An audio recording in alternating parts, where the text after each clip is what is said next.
그렇다고 해서 제가 첫 집을 살 때 돈을 많이 모아뒀던 건 아니었어요. 제가 기억하기로는 계약금 한 800만 원? 그 정도를 갖고 있었고.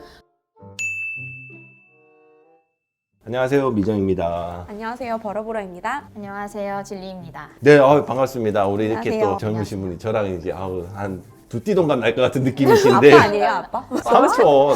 삼촌. 네, 반갑습니다. 네, 네, 우리 안녕하세요. 이제 귀한 시간 내주셨는데 어떤 분인지 소개 한 번만 좀 부탁드립니다. 저는 20대에 내 집 마련 두 채를 한 이야기를 글로 써낸 내가 내 집에 살고 싶을 뿐이야 저자 진리입니다. 아, 제목 너무 잘 지었어요. 네. 누구나 공감할 만한 이야기잖아요. 제가 20대니까 아무래도 어리다 보니까 뭔가 주변에서 20대가 뭐 벌써 집이야 이렇게 얘기를 하는 사람들도 많고 네. 실제로 본인이 20대이면서도 그렇게 생각하시는 분들도 많이 계시고 해가지고 아니, 내가 내 집에 살고 싶을 뿐인데 왜 이렇게 다들 나를 어떻게 구는 거야? 집값은 또 왜 이렇게 올라가는 거야? 이렇게 생각을 하면서 지은 제목이에요. 그러면 내가 내 집에 살고 싶을 뿐이야. 근데 어떤 책인가요, 그러면? 저는 지방에서 나고 자랐는데 네네. 이제 서울살이를 하게 되다 보니까 이제 월세도 많이 나가고 제가 실제로 살 수 있는 집에 가고 싶은데 도대체 어떻게 해야 되지?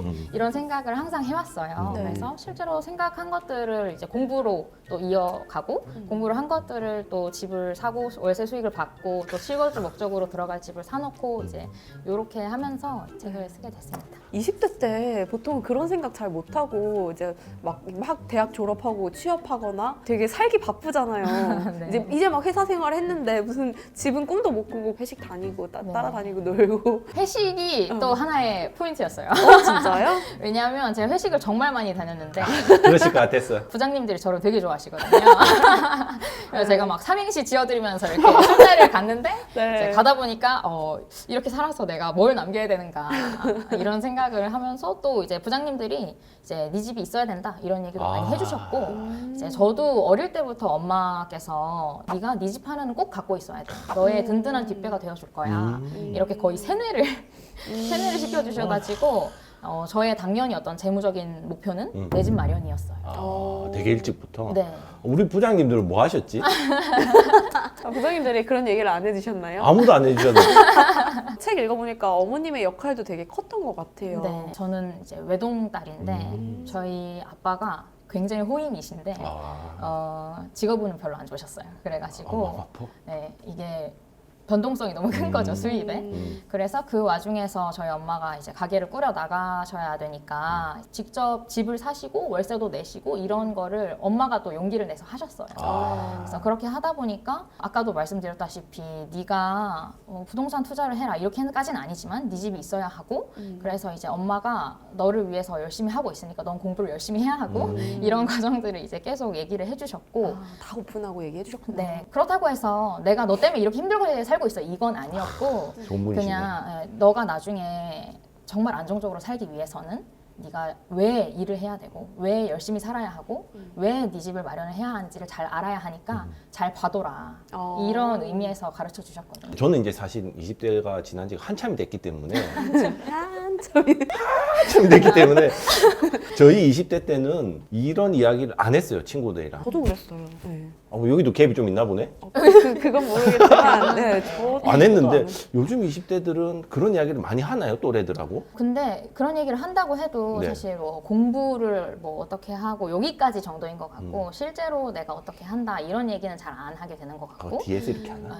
네. 뭐 그런 것도 있을 수 있고 이제 문제의식에 대한 공유는 많죠. 네, 25세에 내 집 마련을 심지어 두 채를 하셨다고 하셨는데 이 얘기를 들으면 제일 먼저 궁금한 게 금수저 아닐까? 아니면 돈 너무 잘 버는 거 아니야? 그렇죠. 얼마나 연봉 한 모아? 2억 되시는 거 아닌가? 뭐 이런 느낌? 그러면은 제가 뭐 책을 구태여 썼을지 의심스럽긴 한데요. 그렇죠. 네.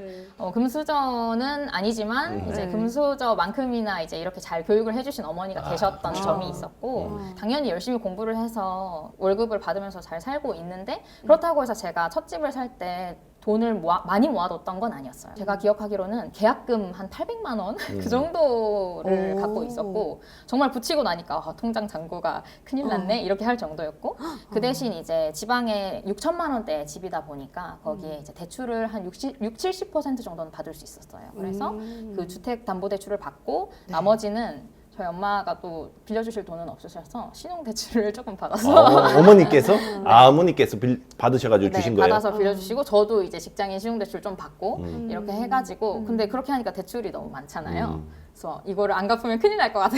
더 열심히 일하게 되는 거 네, 아니에요? 하고 저는 이제 직장인이라서 이율이 조금 낮지만 저희 엄마는 그냥 주부신데 받으니까 또 이율이 높잖아요. 그러니까 이거 아직까지 엄마랑 저랑 이 금전적으로 분리가 안 되어 있는 상태니까 이것도 그리고 내가 갚아야 할 돈이라고 저는 생각을 하고 그렇죠. 있었기 맞아요. 때문에 그때부터는 정말 이제 더 열심히 놀라매기 시작했죠. 네. 그럼 그때 사신 게 고향의 아파트? 네, 이제 아파트라는 게 저도 사실 엄마가 그렇게 잘 하시는 걸 보면서도 실제로 제가 하는 건 또 다르더라고요. 무섭죠. 그래서 네, 지방에 아파트를 사도 될까? 이런 생각도 했었는데 노원에 집을 살 기회를 한번 놓쳤거든요. 서울 노원. 네, 아쉽다. 이걸 얘기하면 사람들이 굉장히 재밌어요. 그래요? 그럼 그거부터 한번 해주세요. 2019년 5월에 19년이면? 제가 그때는 이제 부산에 발령을 받아가지고 살고 있었는데 그러면 2년이나 3년 뒤에 서울에 갈 예정이었어요. 그래서 엄마가 너 서울 가서 살면은 살 데가 있어야 되니까 노원에 이제 2억대 집이 있다. 19년도에. 19년 5월에. 지금 2022년 5월이니까 3년 전이죠. 네. 그때 이제 그래서 엄마가 직접 매물을 이제 날라주셨어요. 어머니께서 올라오셔가지고 보시고. 아니요. 그런 것도 아니고 그냥 다방에서 애 보고. 진짜요? 네, 그래서 어머니가 너 그런 이거 거구나. 계약금 붙여라 이렇게 얘기를 하시는 거예요. 근데 제가 2억이면은 그렇죠. 계약금이 2천인데. 제가 연봉이 그만큼 되지도 않고 이제 이거를 갚을 수 있을까? 막 이런 생각도 들고 막 이러니까 나 못 사겠다. 나 대출 무섭고 거기 한 번도 안 가봤다. 이게 또 컸어요. 제가 노원이라는 동네는 거의 이름만 들어봤지? 네, 이름만 들어봤고 이제 회사분들도 너무 멀다 막 이렇게 얘기하시고 나 안 가본 동네를 어떻게 계약금만 붙여 이렇게 하고 이제 반감이 더 컸던 거죠. 그래서 제가 안 샀어요. 제가 바득바득 이겨가지고 엄마를 이겼는데 알고 보니까 처참히 졌죠. 그 집이 지금 제가 찾아봤거든요. 찾아보면 안 되는데. 배 아프죠. 근데 얘기하려고 그렇죠. 네, 얘기를 해야 또 재밌어 하시니까 5억 6천이 됐더라고요. 진짜. 3년 만에 두 배 넘게 오른 거예요. 2.5배가 올랐지. 네. 근데 이게 이제 노원에 집을 샀고 뭐 시세 차익을 노리고 이런 게 아니라 저도 내가 당연히 저는 부자가 되고 싶지만 시세 차익의 측면이 아니라 정말 서울에 내 집 마련을 할 기회를 놓친 그야말로 그냥 제가 놓친 거거든요. 진짜 배 아프다. 그때 네. 어머님은 어떤 확신이 있다면서 그걸 말씀하셨어요? 그러니까 엄마는 그냥 네 수준에서 비싼 집 어차피 못 산다. 근데 생각해보면 우리 이제 진리님께서는 내 수준에서는 2억이 비싼 집이잖아요. 네. 근데 어머니 입장에서는 네 수준은 그게 맞는 집이다. 네네. 그냥 대출 좀 해가지고 저희 엄마가 항상 얘기하셨던 게 내 집은 일단 가져보면 기분이 다르다 하나가 있었고 집을 위해서 일으킨 대출은 어떻게든 갚게 된다. 네가 졸라매도 그렇게까지 스트레스 받지 않고 열심히 살 수 있다. 맞는 말씀. 어머니를 유튜브에 모셔야 되겠다. 그러니까 우리 엄마가 유튜브를 시작하시면 좋겠어요. 진짜. 자녀 교육 어떻게 하면 되는가? 근데 우리 엄마가 왜 이제 부자는 못 됐는데 그거는 이제 시대 상황인 거고. 그래도 저 이제 거의 수입이 이렇게 들쭉날쭉 거의 없다시피 한 상황에서도 저를 이렇게 키워내셨으니까 지금 그걸로도 저는 엄마가 진짜 영웅이라고 생각하는데 맞아요. 아무튼 그래서 이제 집을 놓치고 나서 2억짜리 집은 내가 못 사겠고 몇 천만 원짜리는 가능하겠다 이런 생각을 했고 계산을 해보니까 답이 안 나오잖아요. 제가 서울에서 월세를 살면 대학가라고 해도 한 천에 60, 65는 기본이었고 네. 회사와 가까워지면 가까워질수록 집이 퀄리티가 그렇게 올라가지도 않는데도 5만 원씩 10만 원씩 올라가는 거예요.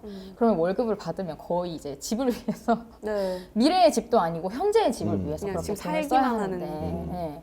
월세라도 한번 받아보면 어떨까라는 작은 생각이 든 거예요. 그래서 제 고향에 이제 집값을 알아봤더니 한 뭐 6천만 원, 7천만 원 정도면은 18평짜리 사가지고 월세를 세팅을 할 수 있겠더라고요. 그래서 그거는 내가 하겠다라고 해서 이제 엄마랑 얘기를 해서 엄마가 그러면은 여기로 한번 해보는 게 어떠냐. 그것도 또 어머니께서? 네, 매물을 또 같이 찾아봤죠. 같이 찾아봤는데 그래도 엄마는 여전히 거기에 사시니까 그 주변에 뭐 이런 것도 생기고 이렇게 한다더라 이렇게 네. 얘기를 해주시면서 집을 계약을 하러 갔죠. 어쨌든 그래도 모았던 돈이 막 엄청 많은 것도 아니고 좀 현실적인 금액이었는데 네. 대출을 많이 일으켜서 네. 사신 거잖아요, 네. 물론. 근데 그게 좀 무섭진 않으셨나요? 무섭진 않았던 것 같아요. 왜냐면은 이미 2억짜리 노원. 집을 와서 놓친 후였고 예, 그거는 또 제가 어려웠는데 이제 몇 천만 원 정도는 그래 뭐 내가 진짜 집값이 똥값이 되던 막말로 똥값이 돼도 회사 뭐 2, 3년 더 다녀보지 뭐 이렇게 생각하면서 했습니다. 네네네.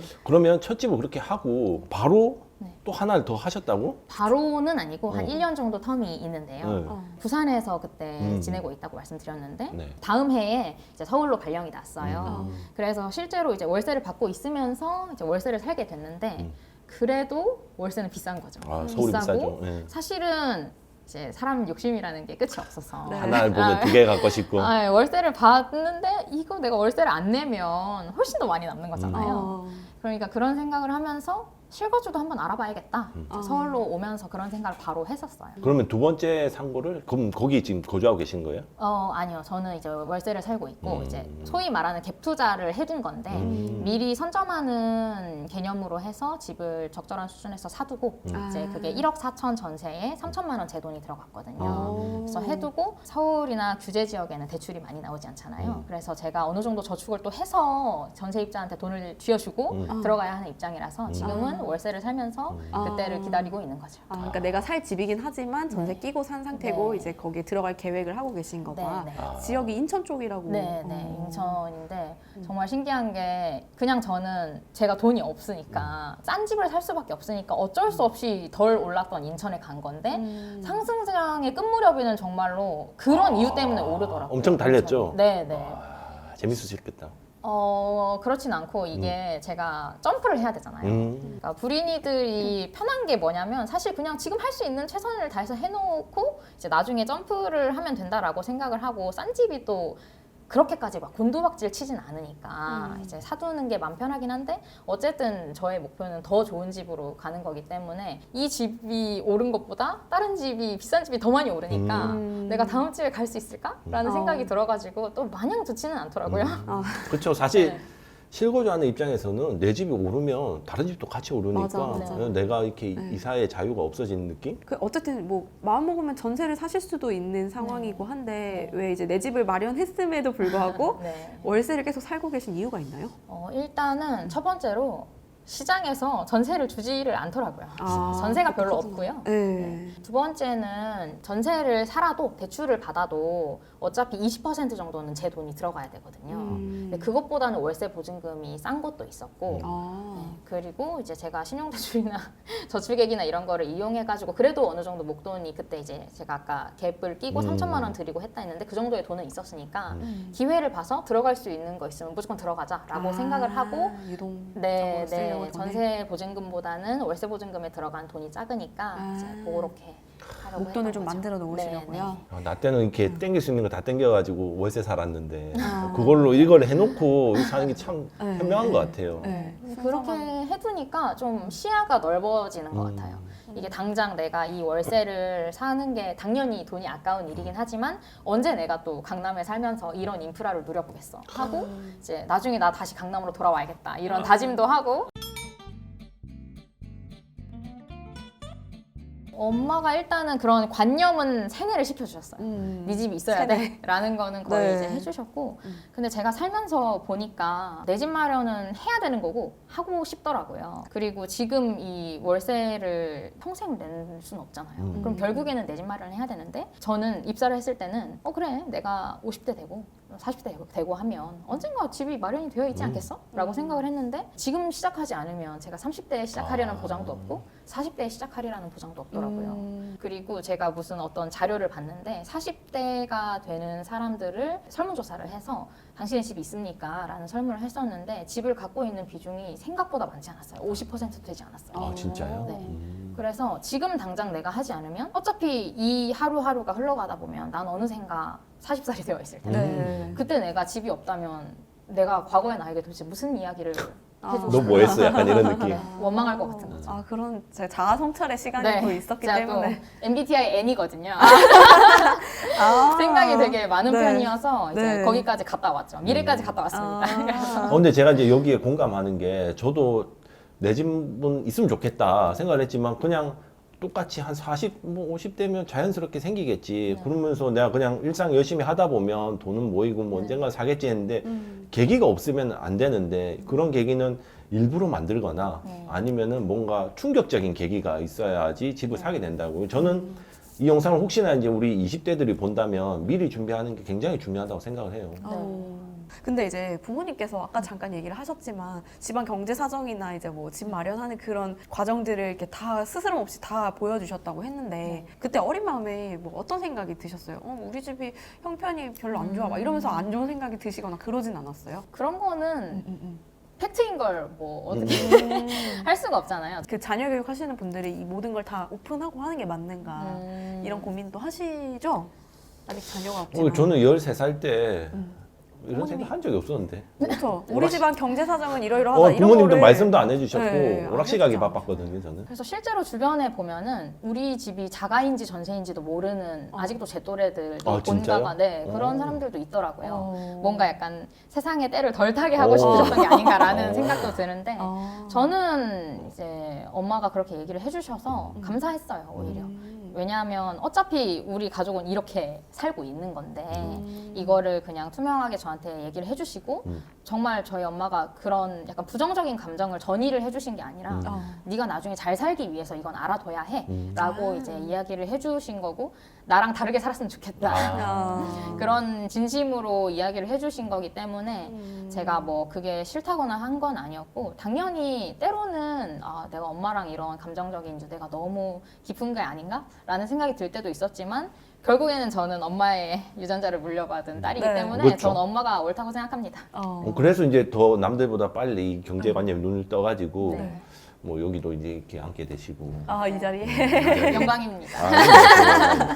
아, 이제 저 같은 경우에는 막 이제 자취를 해보면서 집을 구하러 다니고 이러보지를 않았어요. 자취 안 해봤어요? 그런 경우. 인생이 소중한 경험인데 정말 재밌는데 정말 그걸 안 해보다니. 짜릿한데 어떡해요? 뭐 재밌는 것도 재밌는 거 그런 건 후회도 있지만 그런 걸 하면서 이제 진짜 집 구하는데 어려움이 뭔지 불편함이나 뭐 이런 것들 경험해보지 못했던 게 조금 아쉬운데 서울살이 청년 주거의 현실 이런 탭이 또 책에 있잖아요. 네네. 네, 집 구하는 게 되게 피곤하고 또 어려운 일도 겪으셨다고. 네. 이제 2년마다 일단 집을 구해야 되잖아요. 계약은 거의 이제 전월세 계약은 2년 단위로 진행이 되니까 그런 것도 일단은 스트레스고 아 크죠. 네, 크고 이제 사실 서울에 살면서 집이 좋다 나쁘다를 따지는 거 자체가 사치로 느껴질 때도 있더라고요. 그런 상황에서 이제 저는 무슨 일을 겪었었냐면 제가 이제 부산에서 살다가 서울에 올라왔는데 그때 이제 크리스마스 이브였어요. 아. 하필이면 또 나 글을 쓰려고 혹시 이런 일이 벌어졌나 이런 생각이 들 정도인데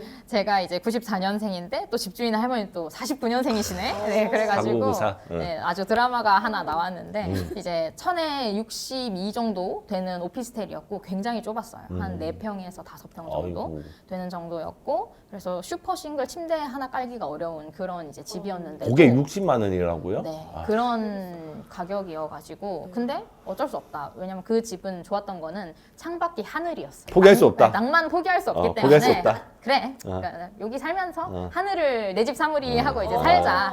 왜냐면 어차피 청년들은 이런 이제 미래를 꿈꾸면서 이런 집에 살아가고 있으니까 남들도 다 그렇게 살아가고 있으니까 나도 버티면서 살아야지라고 생각을 했는데 입주 청소란 걸 하잖아요. 이제 보증금에서 10만 원을 차감하고 이제 해주시기로 했거든요. 아 그래요? 네, 근데 청소가 하나도 안 되어 있는 거예요. 아 이게 무슨 일이지 하고 중개해주는 사람한테 전화를 했더니 청소 다 해주셨는데 안 돼 있나요? 뭐 이렇게 얘기를 해서 집주인 할머니랑 전화를 했더니 뭐 이제 내가 좀 불쌍한 애가 있어가지고 용돈 주고 청소 시켰어 이렇게 얘기를 하시는 거예요. 아 그러면은 업체를 부르신 게 아니라 근데 잘 안 돼 있으면 내가 좀 이따가 가서 걸레질 좀 해줄게 이렇게 얘기를 하시더라고요. 근데 그러다가 아가야 내가 그냥 점심값 10,000원 줄 테니까 네가 청소하고 살면 안 되겠니? 이러시는 거예요. 그래서 제가 벙쪘죠. 이게 무슨 그러면 10만 원 차감하라고 하신 거는 어떻게 하실 거예요? 이렇게 했더니 네가 그렇게 말을 그렇게 못 알아들으면 안 되지 새끼야 막 이러시는 거예요. 오 그러면 안 되지. 네. 그래가지고 충격을 받았죠. 한 번도 저는 대놓고 저한테 뭐 이 새끼 저 새끼 하는 얘기를 들어본 적이 없었는데 그런 이야기를 들으니까 내가 왜 이런 집주인 할머니 그 할머니가 또 거기 이제 사시는 분이셨거든요. 이렇게는 못 살겠다 싶어가지고 계약 파기를 했어요. 원수 막 세입자가 파기를 하면 뭐 배액 배상이나 뭐 이런 게 좀 있지 않나요? 근데 그게 이제 원인이 이제 집주인 할머니가 청소를 이행하지 않은 것에 있었기 때문에 이제 중개인이랑 얘기를 해서 돈은 다 돌려받았지만 저는 이제 이사 비용은 그 대신 제가 한 번 더 부담을 해가지고 옮겨 다니고 막 이렇게 했었죠. 그러면 바로 다른 집을 구해야 되잖아요. 내가 짐을 그쵸. 빼가지고 들어오려고 하는 그날 당일이었잖아요. 네, 근데 다행히 이제 인천에 저희 이모가 살고 계셔가지고 거기에 이제 짐을 다 실어 나르고 그 상자에서 매일 옷을 집어다가 입고 출근을 며칠 동안 했죠. 하면서 이제 강남에 월세를 구하게 돼서 그리고 저희 엄마가 집 좁은 게 너무 마음에 안 드셨대요. 그래가지고 너 넓은 집에 한번 살아보면 네가 앞으로 왜 넓은 집에 살아야 하는지 알 수 있을 거다. 우리 어머니. 네, 우리 어머니가 엄마 짱. 제가 이제 이 전망 좋은 집에 살아봤는데 하늘 한 달이면 끝납니다. 하늘 볼 시간이 어딨어요? 아, 멋지가 없죠. 집 넓은 게 더 좋아. 물론 넓고 잘 보이면 더 좋죠. 네. 이제 그런 거를 꿈꾸며 나중에 이제 강남에 다시 회귀하시는 걸로. 네, 사실은 생각해 보면은 10만 원, 15만 원 월에 차이가 나는데 제가 그만큼을 더 배우자. 그래서 이제 제가 집은 경험제다라는 이야기도 썼는데 한번 살아보니까 여기가 왜 좋은 동네인지 깨닫는 거 이런 거는 사실 직접 살아보지 않으면 그 마음이 여기에 이렇게 갑자기 올 수는 없는 거거든요. 그래서 넓은 집이 좋고 발코니가 있는 집은 왜 좋은지도 알 것 같고 뭐 주변에 뭐가 있는지도 중요한 게 이유가 뭔지도 알 것 같고 이제 그런 것들을 배워 나가면서 월세가 아까우니까 또 다른 생산적인 일을 해야겠다라고 생각하면서 또 글을 쓴 게 이렇게 책으로도 나오고 그 할머니 고맙네. 할머니 너무 감사합니다. 지금의 나를 만들어줘. 아, 네네 오래오래 사시길 바랍니다.